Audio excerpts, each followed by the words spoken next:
This initiative is complex and long. In fact, it's 62 pages. I've talked with lots of people on both sides. The yes side says it'll create a huge economic boost, while the no side is saying, not so fast, how do we enforce it? And somewhere in the middle are medical marijuana patients concerned over the cost of their medicine. At this marijuana dispensary in Santa Cruz, called Green Acres, Director Jacob Lagner is hopeful that Prop 64 will pass. He says it would undoubtedly pique new interest. We're expecting that there will be an influx of new people who are going to be, curious about cannabis. But beyond new business, Lagner says his company believes in access, that adults should have the freedom to buy cannabis if they so please.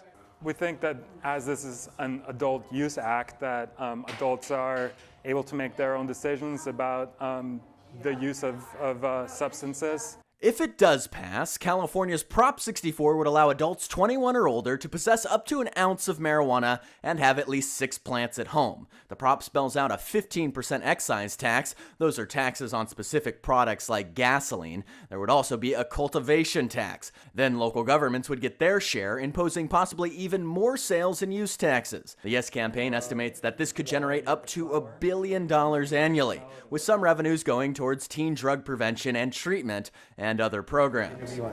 And it's those taxes that have Watsonville Mayor Felipe Hernandez saying Prop 64 is a good deal. There's a lot of economic revenue that could be made for cities that, can provide basic city services that need to be provided. But beyond tax reasons, Mayor Hernandez says he supports the prop because it regulates a drug that has for years been on the black market. And they'll provide it to anybody. They'll go to a schoolyard and provide it.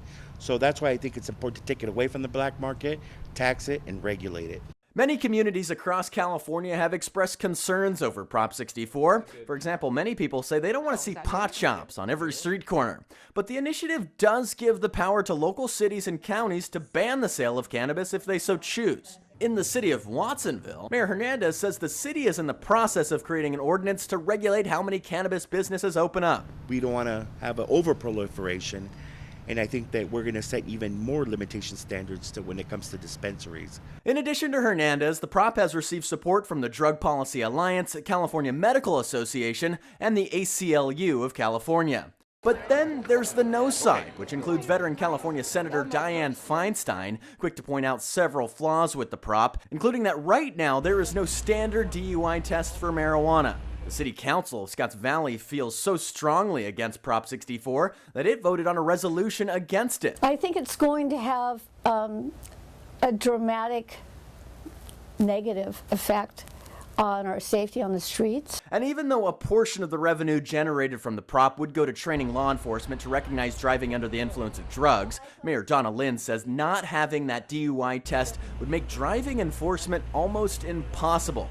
But Lind also brought up another concern. What happens to their drug-sniffing dog?